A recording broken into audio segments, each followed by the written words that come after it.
공동체 회복을 위한 여정, 오늘 마지막입니다. 쉽게 실현되지 않는 정의라는 제목 말씀드립니다. 자, 정의. 여러분, 정의하면 어떤 그림이 그려지십니까? 정의.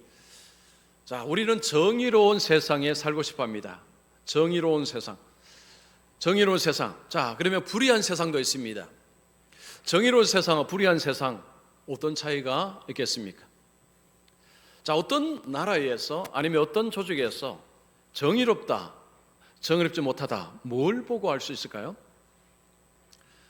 약한 자들에 대한 관점, 약한 자들의 삶을 보면, 그러면 그 사회가 정의로운지 불의한지를 가늠할 수 있습니다. 불의한 사회의 특징은 있는 자, 힘 있는 자, 돈 많은 자가 떵떵거리고 삽니다. 반면에 힘도 없고 돈도 없는 사람들은 멸시받고 살아갑니다. 그러니까 삶을 사는 것이 어렵습니다. 정의로운 세상은 비록 돈이 없고 권력이 없을지라도 존중받습니다. 이것이 정의로우냐 불의하냐의 결정적인 차이입니다. 제가 이렇게 말씀드릴 수 있는 근거는 바로 성경입니다. 구약성에 보면 이 정의라는 단어, 두 가지 단어가 있습니다. 제테크라는 단어가 있고요, 미시파트라는 단어가 있습니다. 이 두 단어는 차별 없이 공평하게 대한다라는 의미가 있습니다.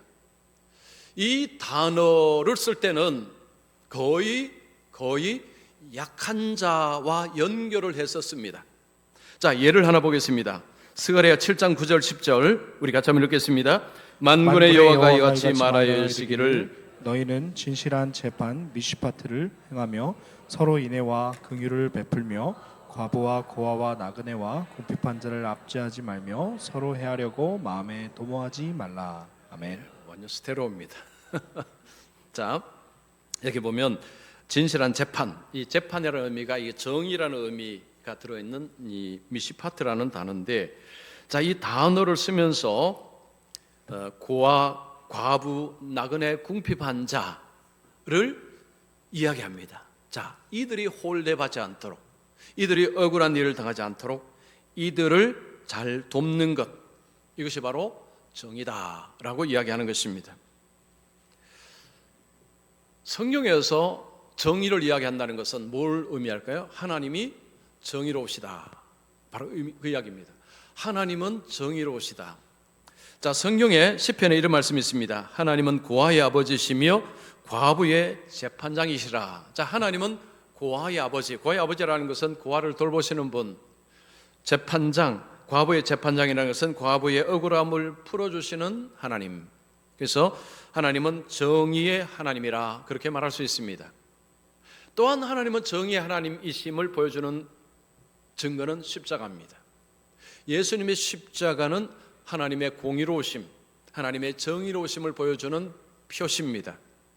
우리는 죄로 인해서 넘어졌던 자입니다. 넘어졌습니다. 우리는 스스로가 못 일어납니다. 하나님이 예수님의 십자가를 통해서 우리를 일으켜 세워주셨습니다. 구원하여 주셨습니다. 왜 이렇게 하셨는가? 하나님은 정의로우시기 때문에 이렇게 하신 것입니다. 자, 하나님은 이 정의를 우리에게 요구하십니다. 하나님의 백성들에게 정의를 요구하십니다. 그러면 하나님의 백성들은 정의롭게 사느냐? 살까요? 살지 못하는 경우도 많습니다. 자, 오늘 본문이 그것을 말합니다. 하나님의 백성, 유다 백성입니다. 북쪽 이스라엘, 남쪽 유다입니다. 이들은 하나님의 백성인데 불의합니다. 정의롭지 못합니다. 자, 하나님의 백성이 불의하게 될 때 어떻게 살 것이고 어떻게 살고, 하나님의 백성이 정의로울 때 어떻게 사는가, 오늘 여러분 이거 졸지 마시고 끝까지 들어보십시오. 자, 먼저 첫 번째입니다. 불의한 삶을 사는 자는 신앙의 형식에 관심이 많다. 여러분, 불의한 삶을 살면서도 예수 믿을 수 있습니다. 신앙생활 할 수 있습니다. 그러면 어디에 관심을 두느냐? 형식입니다. 형식에 관심을 가지고 살아갑니다. 오늘 본문은 유다 백성들에게 던지는 말씀입니다. 지금 유다 백성들이 불의하다라고 이야기합니다. 그들이 얼마나 불의한지, 자 10절 한번 보시면, 너희 소돔에 관한들아 여호와의 말씀을 들을지어다. 너희 고모라의 백성아 우리 하나님의 법에 귀를 기울일지어다. 지금 유다 백성을 향해서 뭐라고 이야기합니까? 소돔 고모라 백성이다 이야기합니다. 유다의 지도자들 향해서 너희는 소돔의 지도자들로 같다. 백성들 향해서 너희들은 고모라의 백성들하고 똑같다는 것입니다. 소돔과 고모라는 죄악의 도시입니다. 그러면 유다 백성들이 어떻다는 것입니까? 소돔과 고모라처럼 죄악이 넘쳐나는 도시, 나라라는 의미입니다. 자, 이사야 선지자는 그들에게 그들의 불의함을 이렇게 표현하고 그들에게 하나님의 법에 귀를 기울이라 라고 이야기합니다. 하나님의 법에 귀를 기울이라는 것은 하나님이 뭔가 말씀하신다는 거죠. 자, 하나님 무슨 말씀하십니까? 11절 보시면 여호와께서 말씀하시되 너희의 무산 제물이 내게 무엇이 유익하뇨?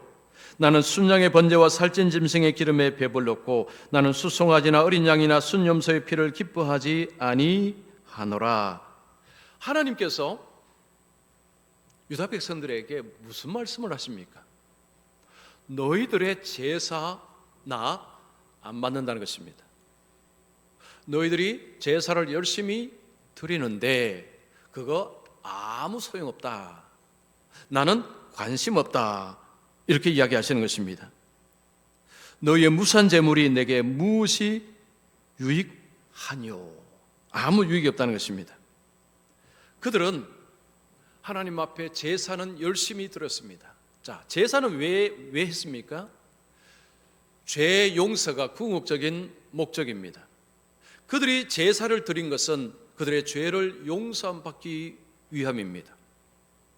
그러면 동물들을 집에 있는 짐승을 가지고 와서 하나님 앞에 제사를 드릴 때 무슨 생각을 해야 됩니까?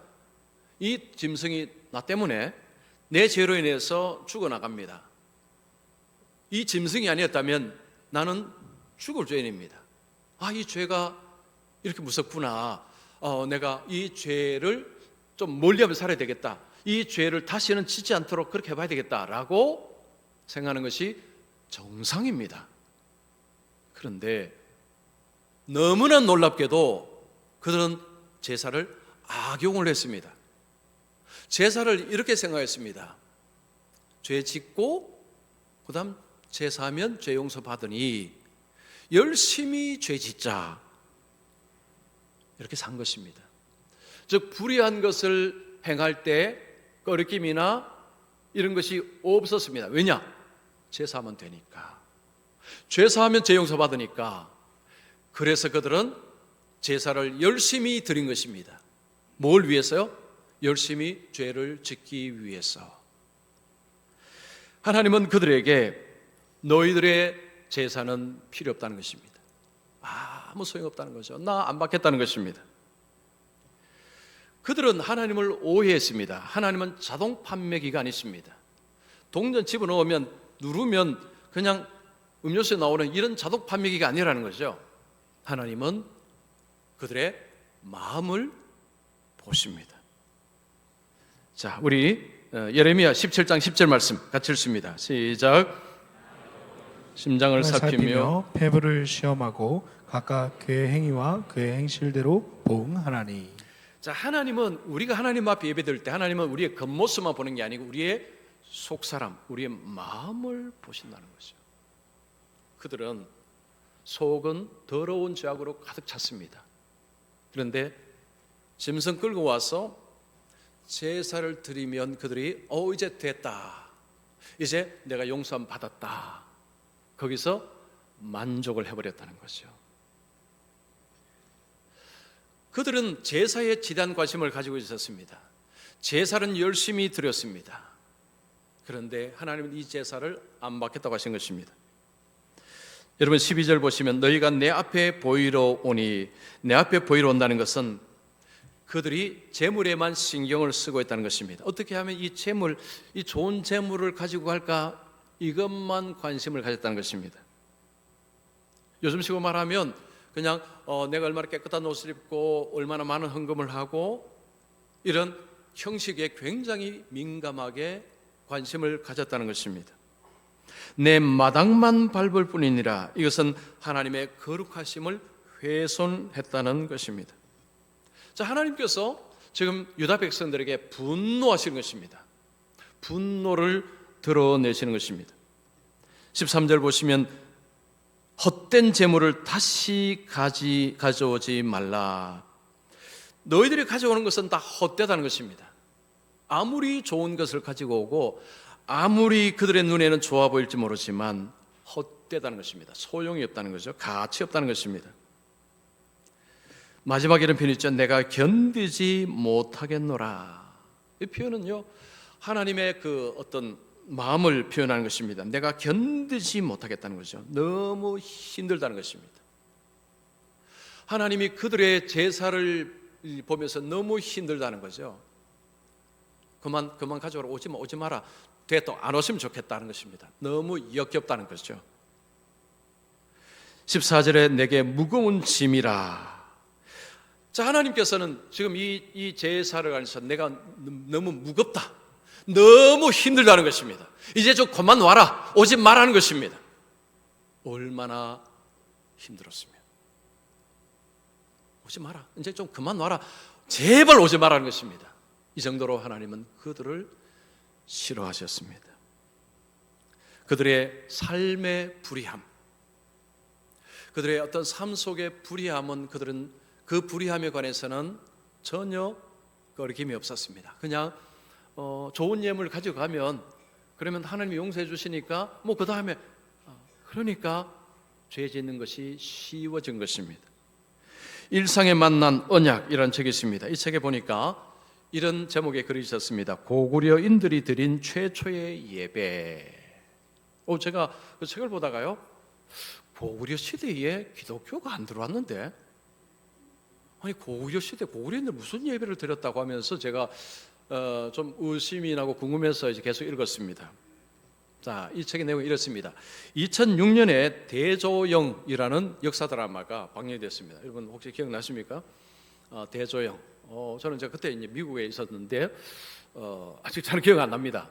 이 대조영이라는 드라마를 이게 찍기 전에 제작진들이 배우들에게 성공을 위해서 고사를 지내자라고 했답니다. 보통 이제 그 드라마 찍기 전에 고사 지내고 하지 않습니까? 자, 이 배우 중에 임동진 씨, 이분은 지금 이제 목사님입니다. 우리 교회에서 한 7, 8년 전인가 와서 설교한 적이 한 번 있습니다. 자, 이분이 그 공지를 받고 거기는 참여할 수 없다는 것을 이제 본인이 결정을 했습니다. 근데 그 제사에 고사에 이 가지 않는 것 정도로 끝내는 것보다는 옆에서 예배를 드리면 좋겠다라고 생각했습니다. 그래서 제작진들에게 좀 요청을 했습니다. 우리 예수 믿는 사람들은 옆에서 예배를 좀 드리고 싶은데 어떻게 허락을 좀 해주십시오. 그래서 제작진들이 허락을 했답니다. 그래서 이제 예수 믿는 배우들을 모아서 예배를 드린 것입니다.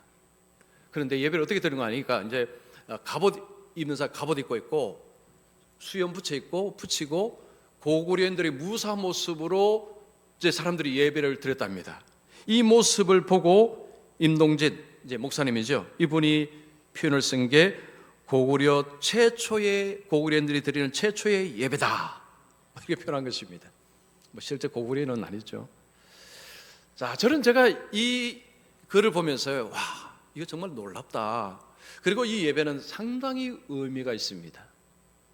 이 예배는 안 한다고 해서 누가 뭐라 하지 않습니다. 여러분, 그 당시에 물론 지금도 그렇겠지만 배우들이 그 고사를 우리는 참여 못합니다라고 말하는 게 쉬웠을까요? 이거 쉽지 않습니다. 유명 배우들이야 뭐 하고 싶은 이야기 다 하겠지만 여러분, 보통 배우들은 위에 눈치 봐야 됩니다.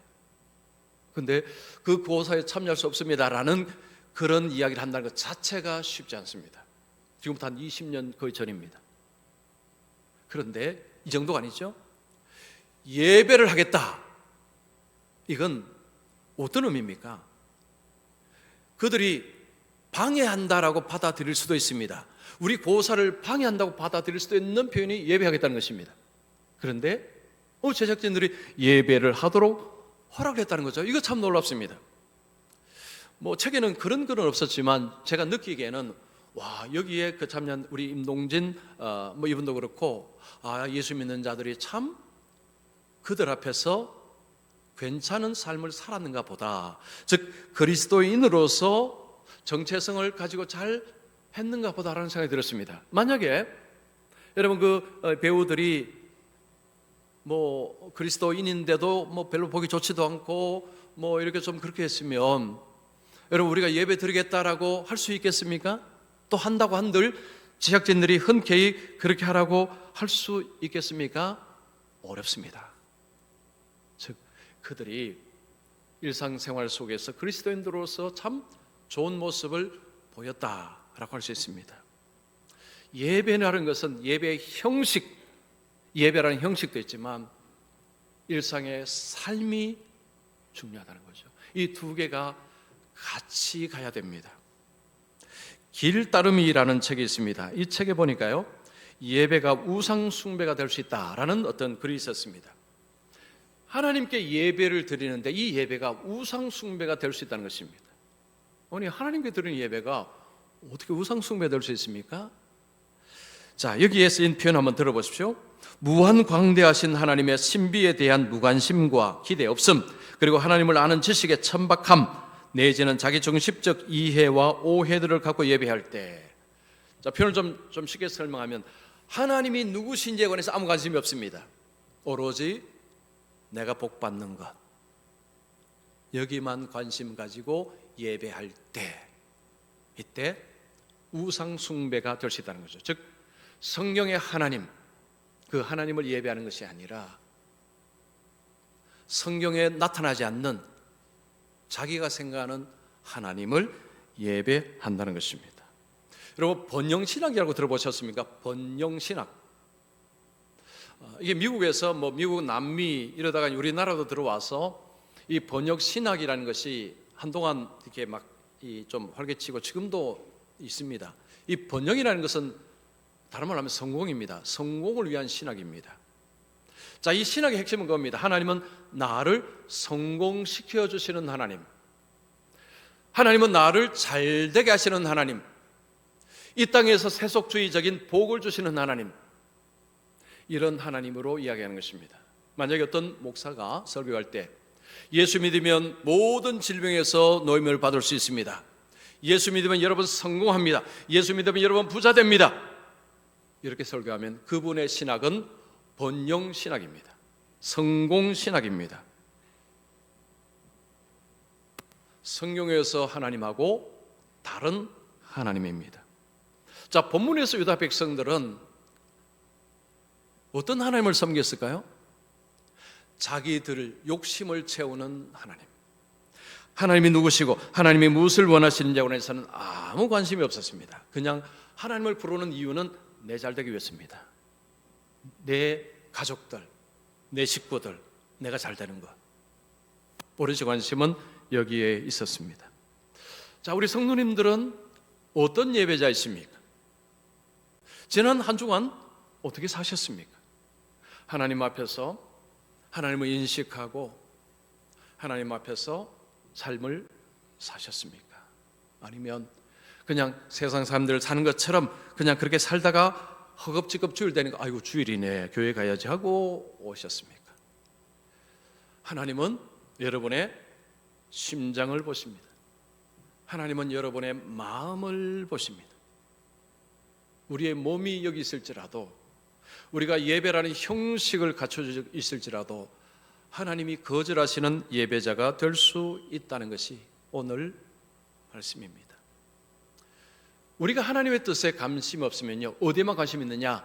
예배 형식만 관심이 있습니다. 왜냐? 복 받아야 되니까. 복 받아야 되니까. 우리가 어떤 예배자가 되느냐? 이게 참 중요합니다. 자, 두 번째입니다. 정의를 행하는 자는 사회적 약한 자를 돕는 데 관심이 많습니다. 불의를 행하면서도 얼마든지 예수 믿을 수 있습니다. 여러분, 불의를 행하면서도 얼마든지 하나님을 섬길 수 있습니다. 그런데 그 예배를 하나님이 안 받으신다고 하십니다. 불의를 행하면서 기도 생활을 어떻게 할까요? 기도도 열심히 할 수 있습니다. 유다 백성들이 열심히 기도를 했습니다. 그런데 하나님은 여기에 대해서도 이야기합니다. 너희 기도 나는 안 듣겠다고 이야기합니다. 15절 보십시오. 너희가 손을 펼 때에, 손을 편다는 것은 하늘 향해서 보통 이렇게 기도했습니다. 내가 내 눈을 너희에게서 가리고, 눈을 가린다는 것은 너희와 단절입니다. 단절 상태를 말합니다. 너희가 많이 기도할지라도 내가 듣지 아니하니니 이는 너희의 손에 피가 가득함이라. 그들은 많이 기도한다고 이야기합니다. 왜 많이 기도했을까요? 응답받는 방법이라고 생각하기 때문입니다. 그들은 많이 기도했지만 하나님은 그거 소용없다라고 이야기하는 것입니다. 자, 눈을 가린다, 단절입니다. 성경에는 하나님의 눈길이 간다는 표현이 있습니다. 이것은 하나님과의 교통이 이루어지는 것입니다. 자, 열왕기상 9장 3절 말씀 우리 같이 읽습니다. 시작. 여호와께서 그에게 이르시되 내 기도와 내가 내 앞에서 간구한 바를 내가 들었은즉 나는 내가 건축한 이 성전을 거룩하게 구별하여 내 이름을 영원히 그곳에 두며 내 눈길과 내 마음이 항상 거기에 있으리니. 솔로몬이 성전을 건축하고 나서 하나님 앞에 봉헌 기도했을 때 하나님께서 하신 말씀입니다. 내 눈길과 내 마음에 항상 거기는 성전입니다. 하나님의 눈길이 성전을 향한다는 것은 하나님과 교통이 활발하게 잘 될 것이다 라는 것입니다. 그런데 지금 오늘 본문에서는 하나님께서 눈을 가리신다. 단절입니다. 단절. 이스라엘 백성들이 아무리 많이 기도할지라도, 아무리 오래 기도할지라도 내한테는 아무 의미가 없단다. 그렇게 하지 말라는 것입니다. 나는 안 듣겠다는 것입니다. 여러분, 기도는요, 오래 하고 많이 하는 것 자체는 좋습니다. 그런데 이렇게 생각하지 마십시오. 오래 기도하고 많이 기도하면 응답받는다. 이 말은 하지 마십시오. 그건 비성경적입니다. 오래 하고 많이 기도하는 그것은 좋은 것입니다. 그러나 오래 하고 많이 기도하면 응답받는다. 이 말은 하지 마십시오. 그것 비성경적입니다. 예수님이 뭐라고 하셨습니까? 이방인이 그렇게 한다고 했습니다. 이방인이 그렇게 기도한다고 했습니다. 오래 기도하고 많이 기도하면 응답받는다. 초점이 어딜까요? 납니다. 나의 정성을 이렇게 많이 들였으니 응답받을 수밖에 없지. 하나님은 안중이 없습니다. 하나님은 중요하지 않습니다. 내가 오래 기도하는 것이 중요합니다.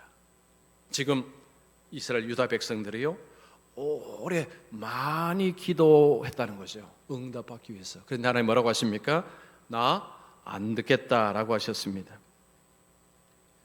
자, 불의한 삶, 그들은 손에 피가 가득하다고 했습니다. 이것은 뭐 사람을 그저 칼로 해쳤다 이것만 말하는 것이 아니라 그들의 삶 자체가 이렇다는 거죠. 다른 사람을 해하고 약한 자를 무시하고 멸시하고 그들에게 불이익을 주고 이런 일들을 했다는 것입니다. 이런 불의한 삶을 살면서 제사하고 기도하고 아무 소용없다는 것입니다. 16절 보십시오. 너희는 스스로 씻으며 스스로 깨끗하게 하여 내 목전에서 너희 악한 행실을 버리며 행악을 그치고. 하나님께서 회개를 요구하셨습니다. 회개의 핵심은 무엇입니까? 하던 불의한 것을 중지하는 것입니다. 나쁜 행동을 하지 않는 것입니다. 행실을 버리고 행악을 그치고. 불의한 삶을 여전히 살면서 예배 드리는 것 가능합니다. 얼마든지 가능합니다. 그런데 하나님은 나와는 아무 관계없다라고 하시는 것입니다. 자, 하나님이 그들에게 원하시는 것 17절 보시면 선행을 배우며 정의를 구하며 학대받는 자를 도와주며 구하를 위하여 신원하며 과부를 위하여 변호하라 하셨느니라. 선행, 정의는 같은 면이죠. 선행 행한다. 하나님의 뜻을 행한다는 것은 선한 것이고 정의를 행하는 것입니다. 핵심은 고아, 학대받는 자, 과부를 위하여서 뭐 물질을 주기도 하고 또 뭐 좋은 말 하기도 하고 하여튼 이런저런 도움을 주는 삶을 사는 것.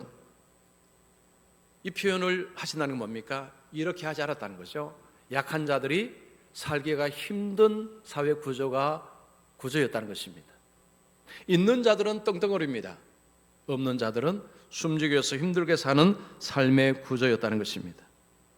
여러분, 이런 일들은 그때만 일어나는 것이 아니라 지금도 그런 일이 벌어지고 있습니다. 자, 하나님은 그들에게 원하시는 것은 정의입니다. 정의를 행하라는 거죠. 정의를 행하라. 정의를 행하는 가운데서 하나님 앞에 제사를 하라는 거죠. 우리가 정의를 행하는 가운데서 하나님 앞에 예배를 드려야 된다는 것입니다.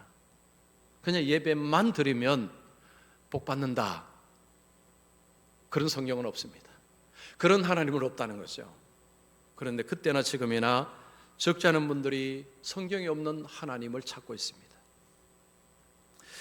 제가 한번 이 이야기를 드린 적이 있는데 여러분 들으시면 이전에 들은 적이 있다 생각하실 것입니다.